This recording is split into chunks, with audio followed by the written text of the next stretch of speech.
hay 24 de marzo del 76 sin la previa. Sin el 73, sin el 74, exactamente. Sin el 70. Sin el 70.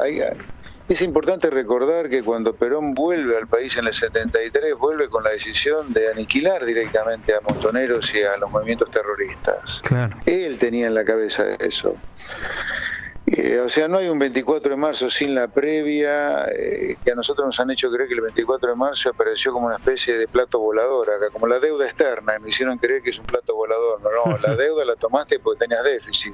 Y el 76, el 24 de marzo del 76 no ocurre como un plato volador, sino porque hay una previa que hay que entender. Esto es importante para mí tener en cuenta, que si en los últimos 100 años de historia política argentina hubo un único gobierno que terminó su mandato siendo no peronista, que es el de Macri, algo te dice de lo que pasa cuando no gobierna el peronismo, particularmente el kirchnerismo, que es destituyente porque se inspira en los terroristas de los 70, ahora que estamos recordando el 24 de marzo. Así que el kirchnerismo, no tengo la menor duda que es destituyente, y ha comenzado ese proceso, yo te diría, con la marcha no de este miércoles de los jubilados, sino con la anterior. Bueno, señalado por el presidente como el candidato de La Libertad Avanza en provincia de Buenos Aires. Lo viene haciendo hace bastante Milei, esto de situarlo como el candidato para las próximas elecciones legislativas y para tratar de sacar al kirchnerismo de la provincia de Buenos Aires. ¿Cómo te va, José Luis? Buen martes para vos. Hola, muy buen día, Nacho. Gran saludo para ustedes, la producción y los oyentes. Bueno, muchas gracias por este ratito. José Luis, ¿quiénes se movilizaron ayer? Bueno, los que reivindican los asesinos y los terroristas que son parte del baño de sangre en el que se transformó Argentina del 70 aproximadamente hasta que volvió la democracia en el 83. Hubo una parte de la historia, los que son, te diría, causa central por la cual ocurrió el golpe de Estado en el 76. Después vinieron los otros terroristas, ¿no? Los asesinos que robaban bebés, que tiraban gente de aviones, helicópteros, pero el 24 de marzo no es algo que ocurrió en Suiza cuando éramos el país más lindo del mundo, donde no pasaba nada. Los que marcharon ayer son los que te cuentan una parte de la historia, son los que han tenido preeminencia en este casi medio siglo que ha pasado del 76, son los que reivindican a asesinos, torturadores como Maduro, Chávez, Ortega, los Castro. Repito, una parte de la historia. A partir de ayer, con las decisiones tomadas por el presidente, vinculada con el asesinato del capitán Viola, vinculada con la desclasificación de los archivos, vinculado con el volver a darle al Palacio del Correo el nombre que le correspondía, etcétera, se empieza a poner un poco de equilibrio en lo que realmente pasó durante los 70 y principios de los 80 en Argentina. ¿Por qué crees, José Luis, que durante mucho tiempo en la Argentina se habilitó esto? Incluso de gente que nada tiene que ver con el kirchnerismo. Por ejemplo, el tema, yo recordaba la aprobación de la ley en provincia de Buenos Aires en 2017, bajo la gobernación de Vidal, de que no se podía hacer referencia a otra cifra que no fuera 30.000 los desaparecidos.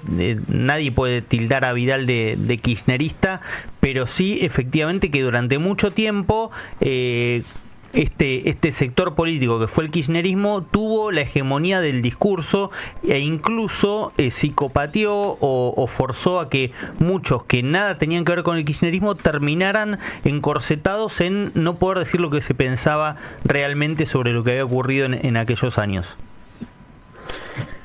Porque a todos los que pensaban y pensamos que la historia debe ser contada de manera equilibrada, estamos hablando de la historia de los 70 y del golpe, ha estado dominada por un sector, y porque los que nunca creímos en la teoría de un solo demonio, no hemos dado la batalla cultural que sí el presidente Milei está decidido a dar.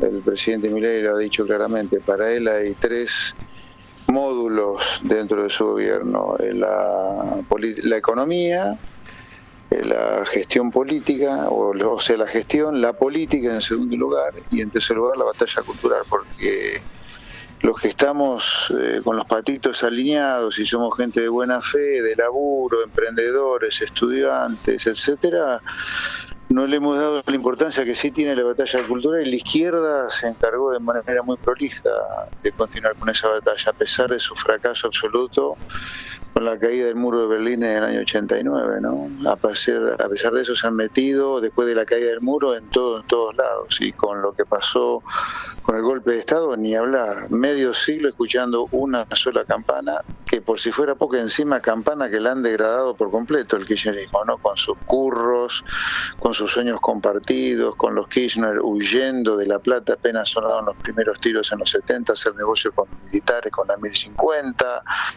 toda esa cosa asquerosa con la cual se ha degradado lo que pasó previo a los 70, al 24 de marzo del 76, lo que pasó después, ¿no? Ojalá que algún día demos vuelta por completo a la página oscura esa de la historia y empecemos a mirar más para adelante, porque de tanto mirar por el espejo retrovisor, ¿viste? Nos estamos perdiendo la vida.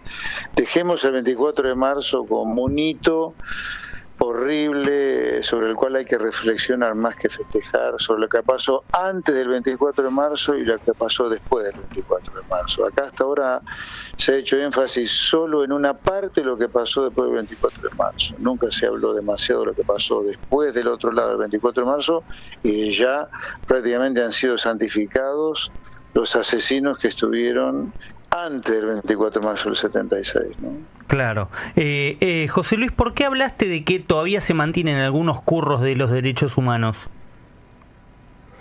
No es que todavía, digo, cuando eso lo dije yo en los debates presidenciales del 19, terminemos con el curro de los derechos humanos. Eso se lo digo no al gobierno, obviamente, al cual pertenece. No, claro. A los que quieren continuar con esta historia de que hay un solo derecho humano, que son los que sufrieron las vejaciones que hicieron los militares después del 24 de marzo. Hay derechos humanos también de las víctimas del terrorismo, que es lo que el presidente sabiamente pretende poner sobre la mesa, y de una manera muy equilibrada, no revanchista, desclasificando todos los archivos que estaban secretos en la CIDE y ahora van a estar a disposición de todos. No sé dónde los van a poner, creo en la Secretaría de no sé dónde, lo oí ayer, pero bueno, es muy importante que esa visión equilibrada se haga de manera no revanchista, porque podría alguien tomarse revancha de lo que pasó en el último medio siglo, donde se escuchó una sola campana y además torcida, sino que el presidente, con su sabiduría, lo que dice es, bueno, desclasifiquemos todo lo que está clasificado, lo que pasó durante los 70. Claro. Particularmente a partir del golpe, ¿no? Claro. A ver, también hay una iniciativa, no sé si va a ser un proyecto de ley, pero yo te escuché, creo que en el programa de Luis Majul, en La Nación Más, que este domingo, que decías que debía dejar de ser feriado. ¿Nos querés contar por qué lo creés? ¿Por qué estás convencido de esto? A ver, no es que haya un proyecto de ley en danza, sino que yo digo... A ver, el 24 de marzo, insisto, es una fecha que hay que mirarla de manera equilibrada, porque no hay 24 de marzo del 76 sin la previa. Sin el 73, sin el 74, exactamente. Sin el 70.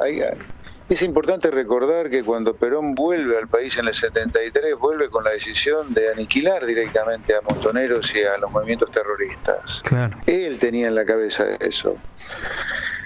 O sea, no hay un 24 de marzo sin la previa, que a nosotros nos han hecho creer que el 24 de marzo apareció como una especie de plato volador acá, como la deuda externa, y me hicieron creer que es un plato volador. No, la deuda la tomaste porque tenías déficit, y el 24 de marzo del 76 no ocurre como un plato volador, sino porque hay una previa que hay que entender. Claro. Yo lo que yo digo sobre eso es, mirá, un feriado nacional... como el 25 de mayo, uno festeja la Revolución de Mayo, el comienzo de nuestro proceso independentista, que se cierra, por lo menos formalmente, después hubo muchas más cosas, en el 9 de julio de 1816. Uno festeja cosas que hay para festejar. A mí me parece que el 24 de marzo es un día de luto. En todo caso, dejémoslo como... lo fijó la ley de Duhalde del año 2002 como un día para recordar lo que pasó antes y después, pero no como un feriado. En un feriado uno festeja cosas como el 2 de abril, donde recuperamos las Malvinas. Uno festeja cosas. Malvinas el 24 es un día espantoso por lo que pasó antes y por lo que pasó después del 24 de marzo. Simplemente eso es lo que digo. Claro, y insisto, demos vuelta a la página, miremos para adelante. No hay posibilidad de un país próspero si uno vive mirando el espejo retrovisor. Ya está, medio siglo de una sola manera que te cuenten la historia, ya está. Ahora, José Luis, la clasificación es suficiente. José Luis, Willy Cohen, un abrazo grande. Hola Willy, buen día. ¿Cómo ves vos a la sociedad? Porque evidentemente toda la vida se utilizó lo que representa el 24 de marzo para usar la historia para hacer política hoy. Eso es más que evidente, ¿no? Sí. Entonces, bizarro, sí. Entonces la pregunta sería, ¿cómo ves vos hoy a la Argentina en esa batalla cultural? Porque bueno, ayer se vio una movilización muy organizada, muy importante, y es como que hay muy importante, claro, muy importante. Exactamente, lo cual, digamos, hay como una especie de es lo que unifica la oposición al gobierno. Entonces la pregunta es, dado que vas a ser candidato supuestamente en la provincia de Buenos Aires, ¿cómo ves hoy a la sociedad para enfrentar esa discusión, ¿no? Que por supuesto también es una discusión económica, porque detrás del tema aparece, bueno, el modelo económico, emparentar lo que fue la tablita de Martínez de Oz con el actual modelo. Conocés perfectamente la dialéctica, sí. ¿No? Hemos transitado juntos toda esta historia también, en parte. Desde la época que teníamos pelo. Así es, sí señor. Sí, señor. Mira, yo lo separaría ahí, provincia de Buenos Aires. El presidente va a ser el que tiene la última decisión, pero sí, mi intención y la preparación que estoy haciendo es para gobernar la provincia de Buenos Aires a partir del 27, que tiene una parada previa que es el 25. El 25 hay que ganarlo para que uno tenga el derecho moral a reclamar a la provincia de Buenos Aires a partir del 27 y poner la provincia de Buenos Aires a disposición de los bonaerenses y sacársela de las manos de los delincuentes, que es a quien les dio la provincia de Buenos Aires este inútil esférico, como yo digo, que es Kicillof, porque es inútil desde todos lados que lo mires. Pero estamos trabajando incluso con el presidente y con todo su equipo de gobierno en hacer una reforma en la provincia de Buenos Aires que sea un espejo de la reforma que se está haciendo a nivel nacional, poniendo énfasis en las peculiaridades que la provincia tiene. La provincia de Buenos Aires tiene destruida la seguridad, la educación, la salud, la infraestructura y también la parte impositiva. Hay que eliminar el SICREP en la provincia de Buenos Aires, hay que eliminar las 2 cámaras, hay que ir a una sola cámara, que es esto que en una provincia hay 2 cámaras, hay que cambiar ingresos brutos, etcétera. Pero sobre la otra pregunta que vos haces, Willy, yo creo que en la medida en que continúe el triunfo del modelo económico de la libertad, del sentido común, de lo que hacen los países prósperos, que es la negativa de lo que se hizo durante el kirchnerismo, incluyendo de usufructuar de manera escatológica los derechos humanos, me parece que de a poco se iba a ir apagando esa maldita llama de mirar solo los derechos humanos de los que estuvieron previos al golpe de Estado, digamos, ¿no? Me parece que de a poco se va a ir apagando la llama y va a quedar cada vez más como un hecho meramente político, como en la marcha de los jubilados. La marcha de los miércoles de los jubilados ya quedó degradada, ya no es más la marcha de los jubilados, es una marcha política, para mí con fines incluso desestabilizadores, en un gobierno que le está sacando el discurso a muchos, porque de a poquito, desde un lugar de miseria absoluta, las jubilaciones en términos reales han empezado a mejorar, y eso es innegable, los datos del INDEC lo dicen, así como está creciendo el empleo, los salarios reales, y vamos a tener un muy buen año económico. Yo creo que el triunfo económico de las ideas de la libertad, de la mano del presidente Milei, más el mostrarnos cada vez más amigos del mundo próspero y civilizado, van a ir quitando estas banderas que van a quedar como una cosa ya muy del pasado. Ahora, José Luis, en medio de la crisis que se dio en el gobierno por los embates de la oposición, por los jubilados, primero con los barras, después por la marcha, que viene del tema de la criptomoneda, el gobierno venía teniendo errores, empezaron a aparecer personajes que estaban callados. Empezó a aparecer, por ejemplo, Alberto Fernández los días atrás. Vimos una columna insólita en Perfil. También vimos a la CGT aparecer y plantear un paro general. Máximo Kirchner diciendo vamos a volver a gobernar, cuando todavía no realizó una sola autocrítica de cara a la sociedad del desastre en la que convirtió la Argentina su gobierno, el de Alberto Fernández, y el de Cristina Kirchner, los dos gobiernos de Cristina Kirchner.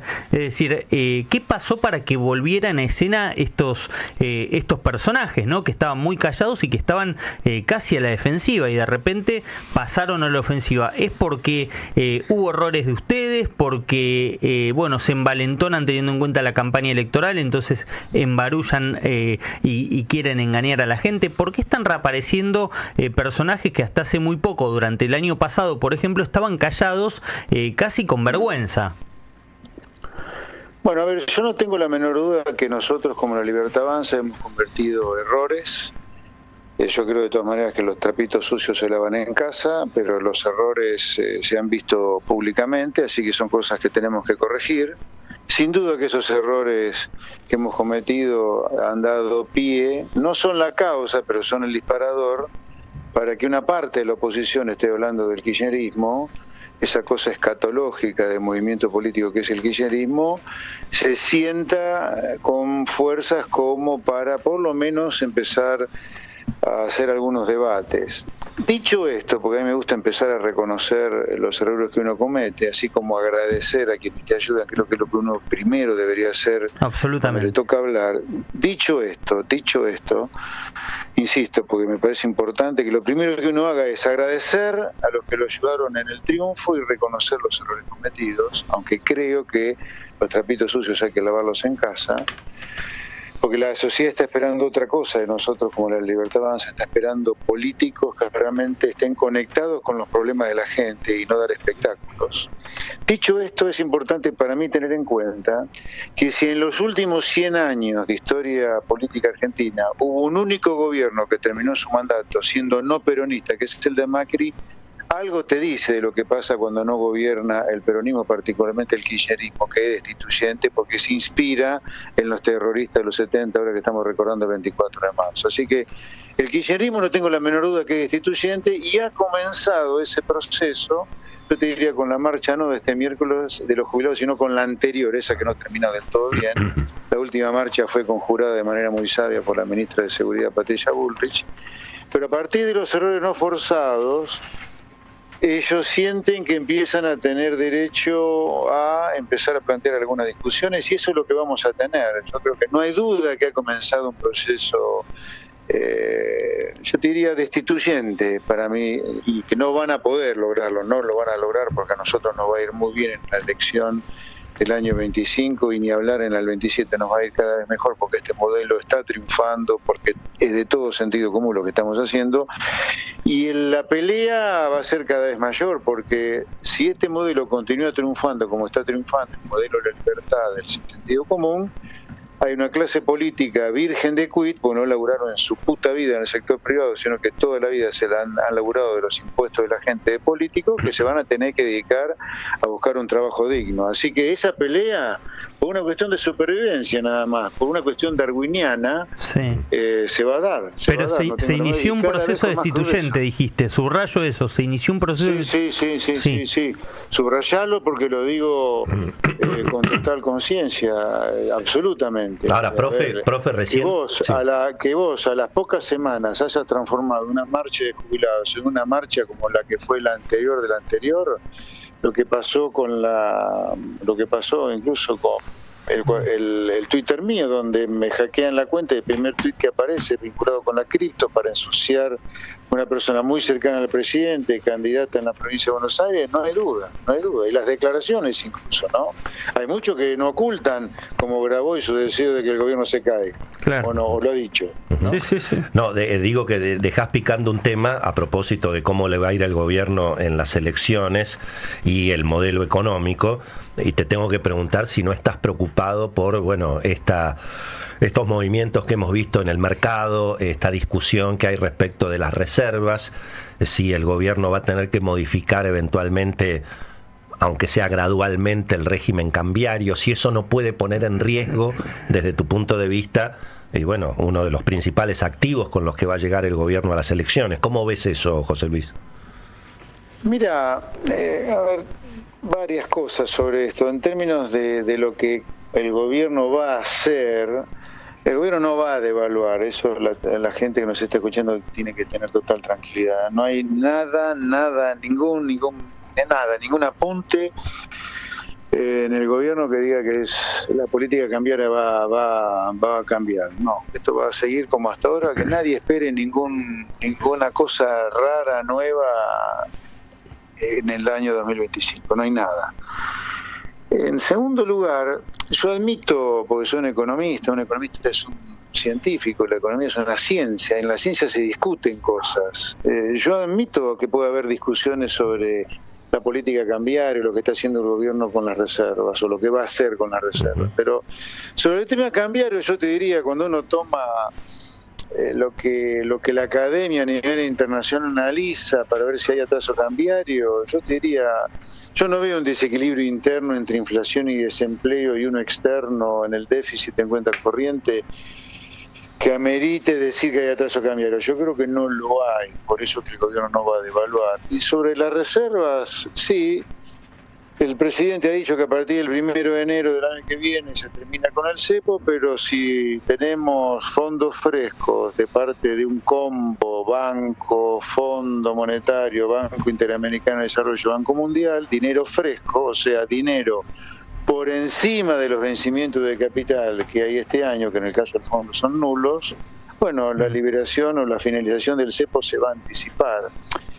Este préstamo del fondo que estamos negociando es un préstamo que ocurrió muy pocas veces en la historia argentina, porque habitualmente los préstamos con el fondo, los acuerdos con el fondo se han sellado, se han firmado en un contexto donde el gobierno tiene déficit fiscal, lo está financiando, colocando deuda en el mercado de capitales, se corta el chorro del financiamiento en el mercado de capitales, el gobierno queda colgado del pincel, se produce una grave crisis y para sustituir el financiamiento en el mercado privado de capitales viene el fondo y te pone plata para financiar ese déficit que quedó sin financiarse por la salida de capitales, por la desconfianza que vos te generaste.